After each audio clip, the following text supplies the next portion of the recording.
Hey guys, it's Lisa from 2creativewebsite.com. Today I've got a little different kind of topic, a little more social topic in how it relates to business. And so I want to disclaim early on in this video and say I am not talking about all women. I am talking about my individual experience with the consulting that I've done with men and women in the last 10 years. Now, I don't do consulting for people as a part-time or full-time gig, but I do it for acquaintances, friends, family, that kind of thing in the area. So what happened was a couple days ago, I met with a lady that I had met at one of the meetups I attended last year.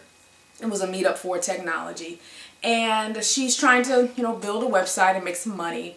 And she had come up with a topic. We had spent hours just kind of talking about our personal lives, and I was trying to get to know her better so I can get an idea for what may be a good topic for her. So we hung out at Starbucks and talked, then we went to have sushi and talk some more. So we were just brainstorming, and she comes up with a topic.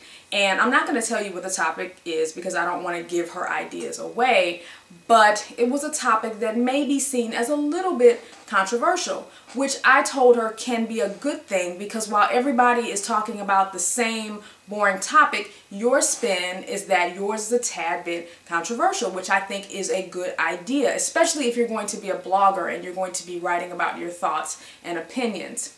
So we're talking and she's so excited about this topic. I'm like, yeah, I really do think it's a good idea. She's like, okay, great. And then she looks at me and she goes, I'm just really worried that men may not like my website. And I'm like, well, considering some of the things that you're talking about here, yeah, there are going to be some men and even women who are probably not going to agree with your stance on many subjects. And she just kind of froze a little bit. And I was like, but wait a minute, you're never going to be able to please all the people all the time. Everybody is never going to like one site. There's always going to be those who love it. There's always going to be those who hate it. And she's a single lady, and perhaps her thing was, oh my gosh, men are not going to like my site. I'm not going to get another date. I mean, I think she was just kind of going to all kinds of tangents in her head. And my thing is like glass half full approach. Okay, let's say maybe a lot of men don't like the site, but what about those that do? Maybe you'll get a couple of dates out of this site. I mean, you know what I mean? It's like there are always going to be people who don't like something about you, something about your website, but you can't please everybody all the time, and you can't focus on who's not going to like you. We were talking and I mentioned the hair thing, and many of you guys have probably noticed that my hair has changed a lot over the years, and I gave her the history on that. She was not African American, so she wasn't as as well versed on the topic of natural hair, kinky hair. And so I was just telling her that I had some damage with the chemical that I used to use to straighten my hair, so I decided to grow my hair out and it's in more of a natural state.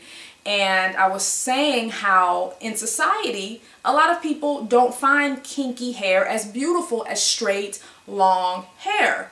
And I was telling her that despite that, I've actually had more people, particularly men, come up to me in the last 2 years, physically come up to me and compliment me.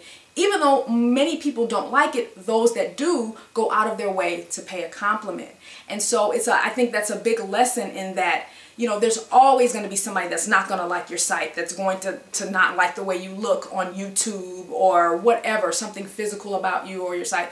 But you're always going to have a fan base as well. And your fan base, the people who are going to follow your site, that's your target audience. Those are going to be your newsletter subscribers. Those are going to be the people who are going to follow you on Twitter. Those are going to be the people who are going to buy the products that you create. So why worry about those who are not going to like you? That's not important. Just be yourself, write about the things that you believe in, and you can't lose.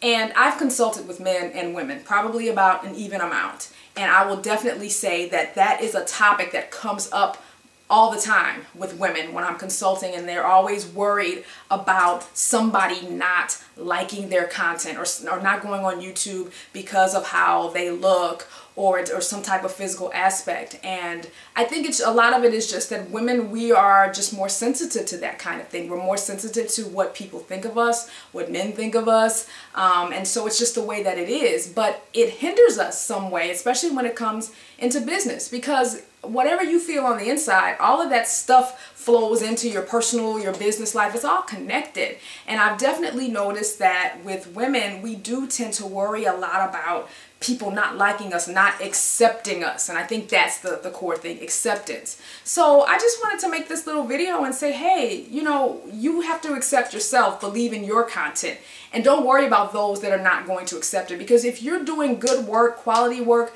you're going to have a following. And that's your audience. Those are the people that you're going to need to concern yourself with. So just a few words of encouragement. And it's not all women, and some men may even have this issue. But I've definitely noticed in my experience, that women tend to have this issue a little bit more. So I just wanted to throw out some words of encouragement. And let me know what you guys think. All right, bye.